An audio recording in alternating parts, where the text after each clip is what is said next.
On this day, 1965, undisputed world heavyweight champion Muhammad Ali makes his second successful title defense, defeating former two-time world heavyweight champion Floyd Patterson over 12 one-sided rounds. The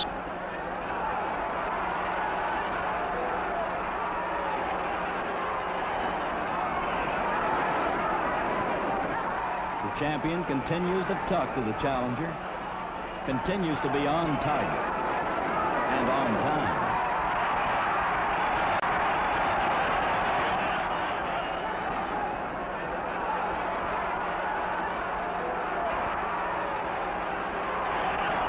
And that's it. Referee Krause. And we're back, like we never left. Welcome to the Confessions of a Not So Dangerous Mind podcast. I'd like to thank you all for spending some of your rainy Friday evening here with me in New York. But once again, we're going to skip past all that promotional jazz and get right to the guts of the episode.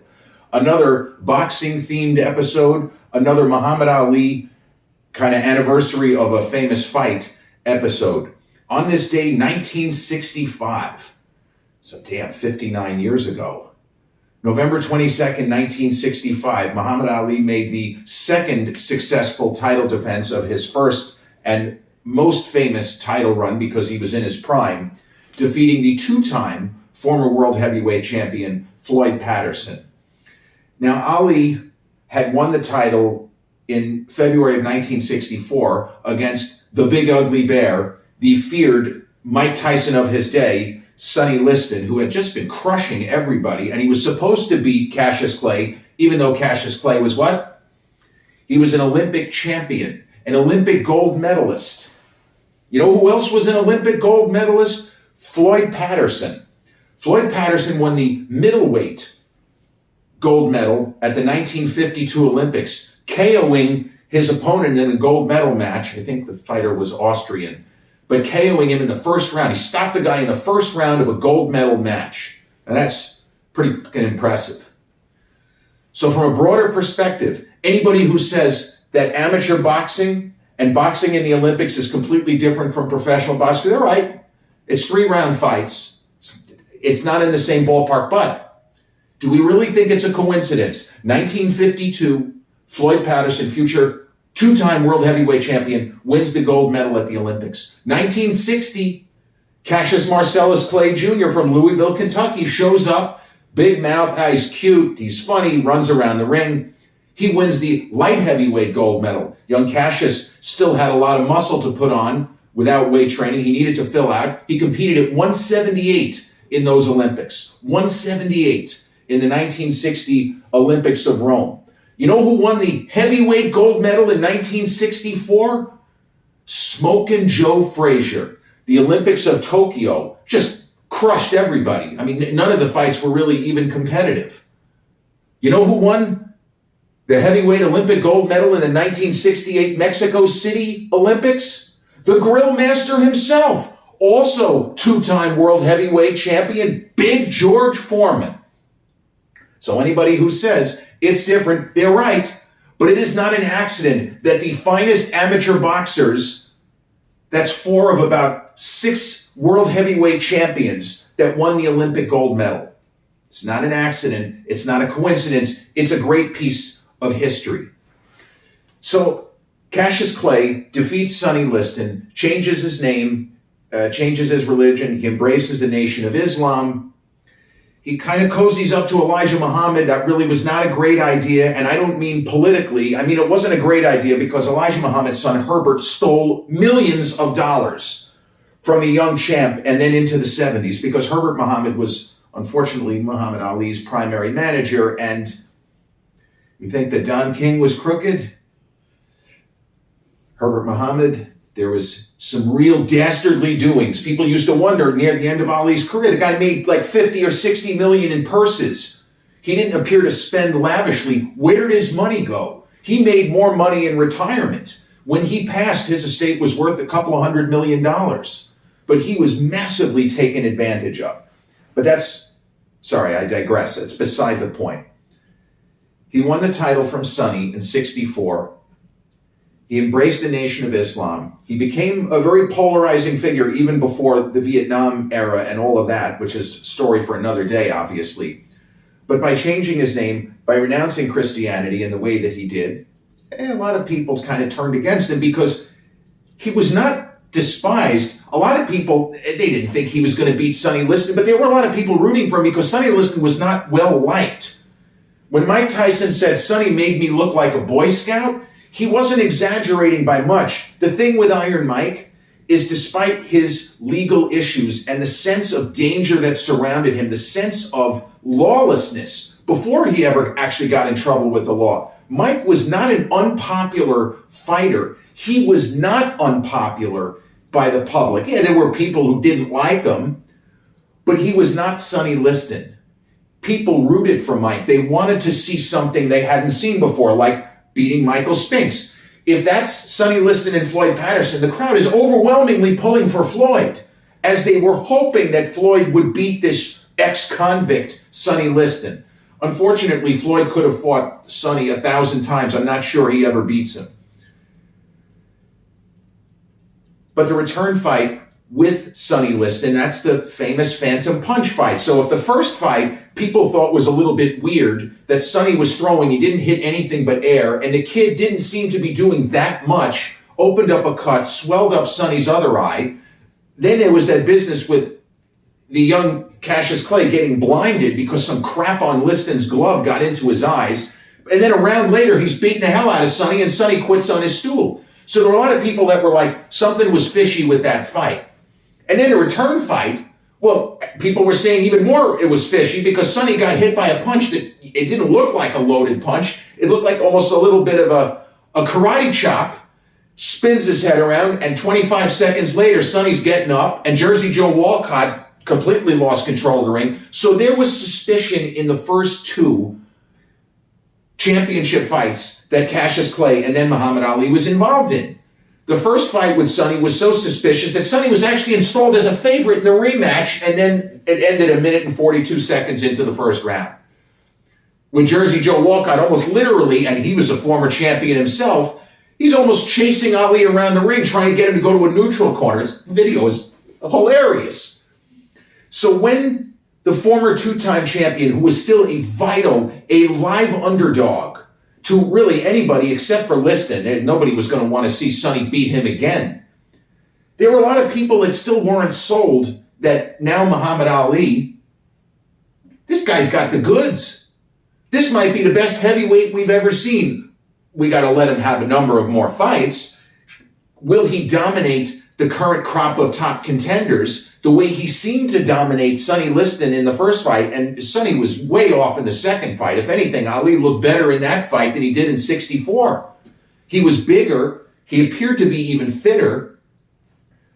So nobody really knew what to expect. Ali was a favorite against Floyd, but I don't think he was more than a 3-1 favorite. This was not, 72-1 Mike Tyson, Buster Douglas, or even the very long odds that Mike had in his favor in the first fight with Evander Holyfield. Evander Holyfield versus Mike Tyson finally in 96, when Tyson was defending the title that he had regained. A lot of the great ones ended up regaining the title. I mentioned George Foreman, Ali, Evander Holyfield, Floyd Patterson. So because of young Ali changing his name, embracing the Nation of Islam, Floyd Patterson said some things that in later years he wished he hadn't said, because as much as the guys, they had two tough fights together against one another, Floyd actually had Ali's back a little bit later. We can get to that. But Floyd said some things about almost accusing the champ of being unpatriotic, and he wasn't alone with that. And Ali kept calling Floyd, he kept calling him the rabbit because the way he kind of hopped around in the ring, and even his Sunday punch, the leaping left hook, it was a very different delivery of a punch. The problem for Floyd, he was not a natural heavyweight. Floyd Patterson is maybe the greatest overachiever in the history of boxing. I would put him even above Evander just in terms of being an overachiever. Historically, Evander's a better fighter, don't get me wrong. But Evander started as a cruiser, but he was a big cruiser. The fact that Floyd won Olympic gold as a middleweight, and if you look at his body in those, in the Olympic fights, doesn't look that much different than how he competed as a pro. Floyd was an overachiever. The fact that he won the heavyweight title at all is impossible to conceive. But he came along at the right time. You know, guys like Ingemar Johansson, who beat Floyd in the first fight. Floyd beat Archie Moore for the heavyweight championship. At least I think he beat Archie. Yeah, good old ancient Archie, who ended up being young Cassius Clay's trainer. And then we know what happened there. It was a Karate Kid twist that Archie was doing a good job training him, but he kept asking the kid to do his household chores. What the hell? Wax on, wax off, kid, go get my laundry. I need you to clean my toilets. Hey, I'm not here to be your bleeping errand boy, servant boy. Let's settle this like gentlemen in the ring. Okay. Well, they did. Didn't go so well for Archie. But Floyd Patterson, overachiever, defended his title, Pete Rademacher, lost to Ingemar, and then beat Ingemar twice. He was a better fighter than Ingemar Johansson. But when coming up against somebody like a Sonny Liston, no chance. Like, this is one of those guys, he could have fought Mike Tyson, Prime Tyson 100 times. I don't think he beats him once. Same thing. He just wasn't big enough. He hit hard for his weight. But the leaping left hook that knocked Ingemar Johansson cold, he landed some pretty heavy shots against Ali in the fight, and he didn't even move him off his spot. He would land a big shot, and Ali, as he often did, nope. And a lot of times when fighters do that, they're really shook up and they're kind of play acting. But in that fight, Ali wasn't fucking with him. Floyd, you're going to have to do better than that. Come on, they told me you could punch. That was one of his favorite things to say to an opponent. They told me, George, they told me you could punch. So with all of the pre-fight nonsense, Ali went out there and he wasn't as angry. The only time he really fought angry was the Ernie Terrell fight in 67. And that was different because Terrell kept insisting on calling him Clay at a time where even people who didn't like him, who objected to the Vietnam War stance and all of that, they were still calling him Muhammad Ali. They were at least giving him that level of respect. And Ernie Terrell, maybe trying to get a psychological edge, he just kept calling him Clay. And Ali was almost pleading with him. He's like, Ernie, you don't have to do this. We've known each other. You don't have to do this. I don't want to have to punish you. We're having a fight anyway, but I'm going to really have to put it on you. So that fight, there were many people that believed that Ali carried him, that he could have taken Ernie out early, but he wanted to keep him out there. He wanted to bust him up. He wanted to make him suffer, and he wanted to keep screaming, what's my name? There are those who believe that Ali carried Floyd in this fight in 1965 because it went 12, and there were a couple of knockdowns. I don't believe he carried him. The thing to remember about Ali, he was still kind of developing, and he didn't quite have the power that he had in 66 and 67. He certainly didn't have the power that he had in the 70s when he was a bigger guy. But he fought a safety-first style. It's important to remember, for all the bravado, for all of with the predictions, and I got to punish this, all of this, I'm going to make Floyd pay. He fought safety first. And the easiest way to explain it, yeah, you could say, what kind of safety first? The guy's running around the ring with his hands down. He did not like to fully commit to his punches, unless his opponent was in a position literally in the ring where he knew he couldn't immediately counter if he whiffed on it. You look at the first fight with Liston, when the kid opens up in the third round and busts open Sonny's eye and swells the other one. It's a thing of beauty, the series of combinations he lands. But in that instance, he commits to the punch because Sonny is crouching and can't possibly stand up and load up. He can't do it. He just had this radar sense of knowing when was the right time. And if you watch this fight, there's a ton of really quality footage on YouTube of the first fight between Ali and Patterson. There's more quality footage of the second fight. It was in color, and there's really good quality video, even though that fight is now more than 50 years old. But if you look at the way Floyd is chasing at various points, the champ lands a lot of really solid punches, but many of them are off his back foot, and many of them are because he doesn't want to get hit with a counter if he misses. And so by throwing the short, jolting shots, instead of loading up to throw lead right hands, which is the kind of thing he would do when he really wanted to disrespect his opponent, but as much as he wasn't sure that Floyd could really hurt him, he had the respect because Floyd was a former champion. For all of the talking, he knew that Floyd was a terrific fighter. Floyd was a great boxer. And he was really fast.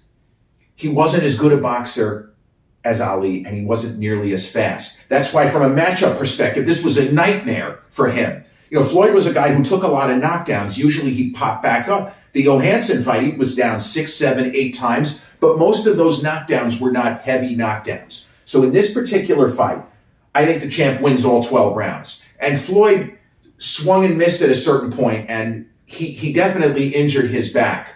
But he didn't want to quit. He went out there round after round, even as the champ was pumping jabs and pumping quick rights into his face.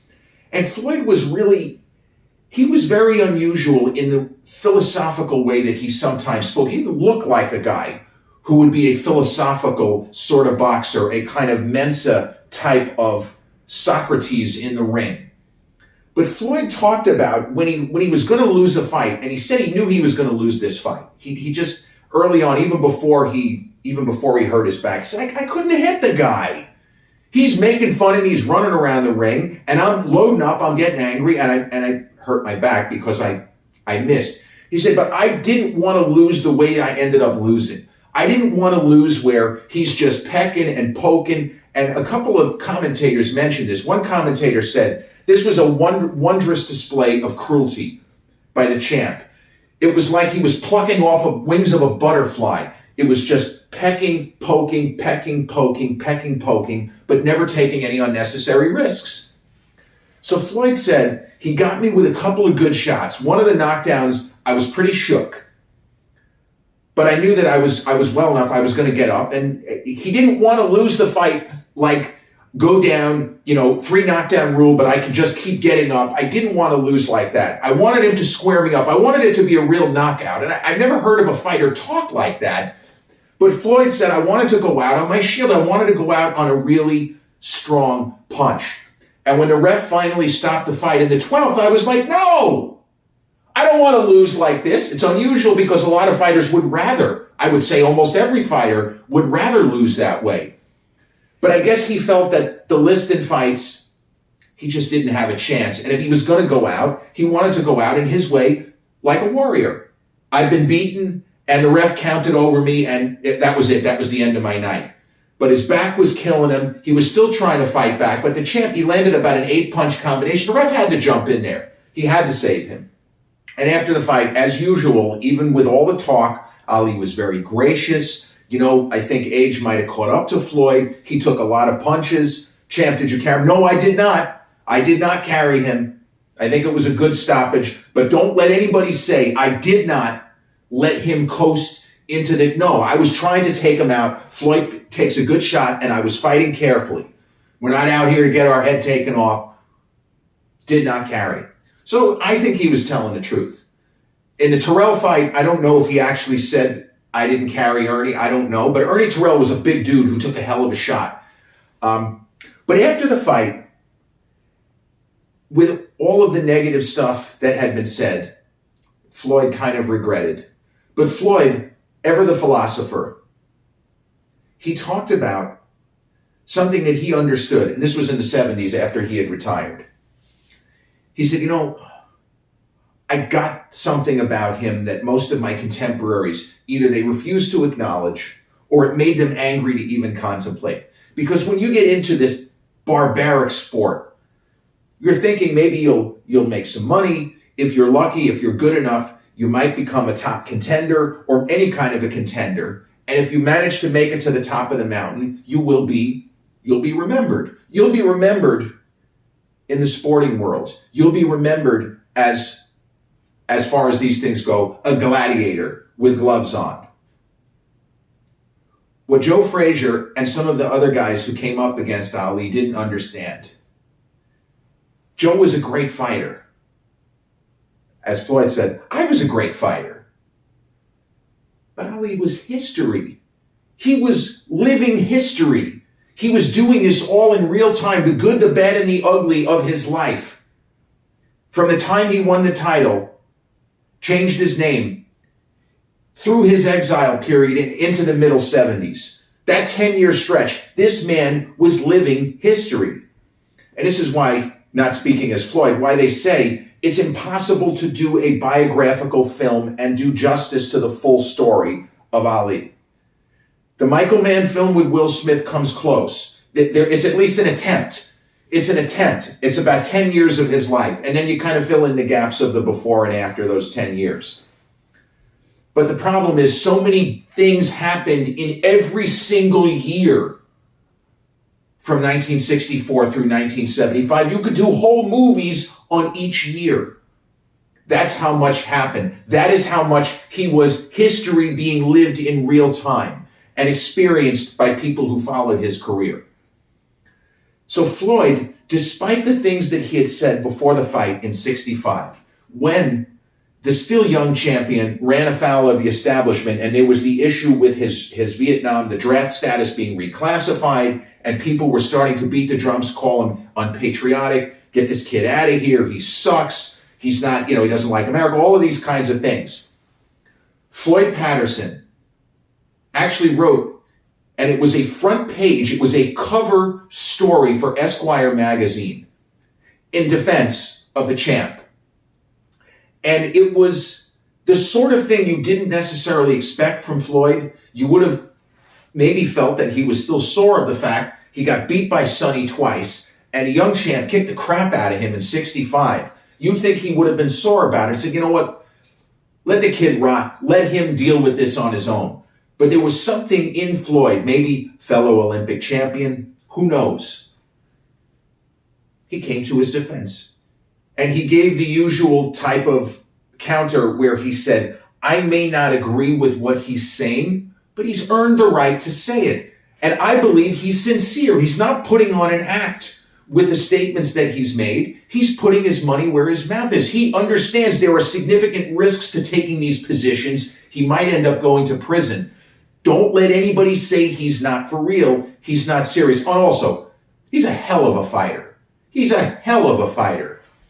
And so the two guys actually sat for portraits. And you can Google this. They're on the front cover of Esquire. And Floyd still looked very young. Floyd passed in 2006. He was about 70. The last 10 or 15 years of his life, unfortunately, the accumulation of punches that he had taken, it really took their toll. Still looked great physically. Floyd, well into his 60s, he was not a guy you wanted to tussle with. He said you shook his hand, and you're lucky he didn't break your hand. For a little guy, quote unquote, they said he had a vice grip, and you could understand how he could deliver such high velocity shots because he was nice, a quiet guy. Floyd didn't look like a boxer, neither did Ali for that matter. But there were certain people, Mike Tyson, George Foreman, Sonny Liston, hell, even Ernie Terrell. They looked like guys who used their hands to hurt people. Floyd? No. With his pompadour, he almost looked like he could have been a singer. He had that look. And ironically, Joe Frazier had a pretty successful career as a singer. But that pompadour, that kind of 50s hairstyle, doo-wop, and the Alan Freed kind of stuff, Floyd would have fit in perfectly. But his going to bat for Ali is something that Ali never forgot. And despite the contentiousness, and you could also find a lot of pictures of these guys with all of the nonsense they said about one another, clowning around with each other in the run-up to the fight in 65. There's even a moment where they were sitting together at a press conference, and they asked Ali, what do you think is going to happen? And he made a joke, I just hope that Floyd doesn't knock me out. And then he pretended to kind of, be knocked out on the chair, and you see Floyd cracking up. Like he got a kick out of him, even though they had these moments of contentiousness.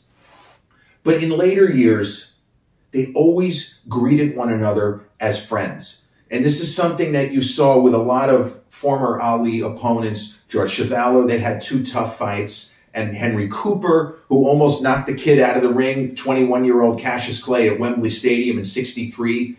And in a return fight was really very one-sided. Unfortunately for Henry, he had a tendency to swell up and cut very easily. And both fights ended on cuts, but the second fight was even worse because at least with the first fight, with the knockdown, Henry had a chance. He had a fighting chance to win, but he was gushing blood.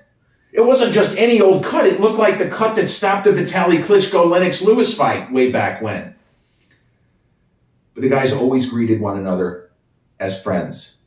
And there's something to be said for that. We talk about the code of the gladiators. We talk about wanting to go out on your shield, that kind of ethos, that no guy wants to get stopped. You're not going to count 10, as Ali said, over Joe Frazier. Said Joe kept getting up against George in 73. You were never counting 10 over that man. Never. And people said the same about Ali, but in that moment, he wasn't talking about himself. He was talking about that indomitable spirit, that even if the brain has temporarily checked out because you've gotten hit so many times, there is something deep within that can't be explained. Joe is going to get up. How did Ali get up from that left hook from Frazier in 71? He was up the count of 3. I don't know. How did he not fall out of the ring when Henry Cooper hit him in 63? I don't know. There was just something there. But Floyd Patterson continued to fight at a very high level. And I believe if he had been, he probably would have had to diet a lot to be a light heavyweight, but Floyd would have been one of the great cruiserweights who ever lived. And this is a thing to remember. There's a lot of talk, and it's not bad arguments to have. There's nothing wrong with debate. But in the top end fighters, the weight difference makes an enormous difference.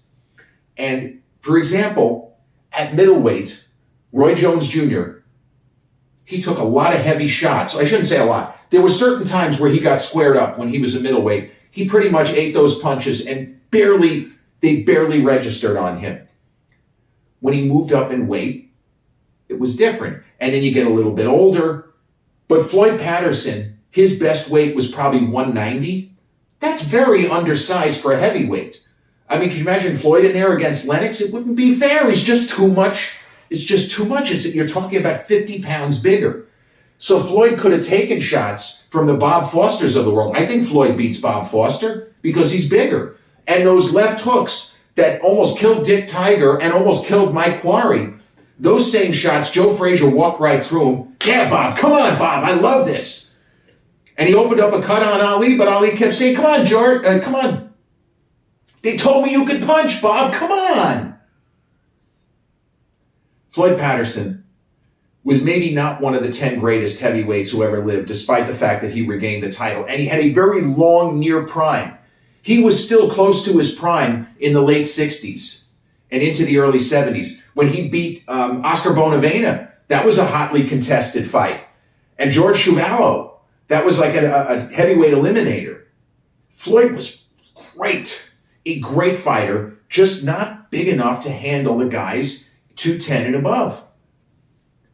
Now, from this fight, the young champion went on kind of European tour and started fighting. He fought Brian London, he fought Carl Mildenberger, and he fought Chuvalo.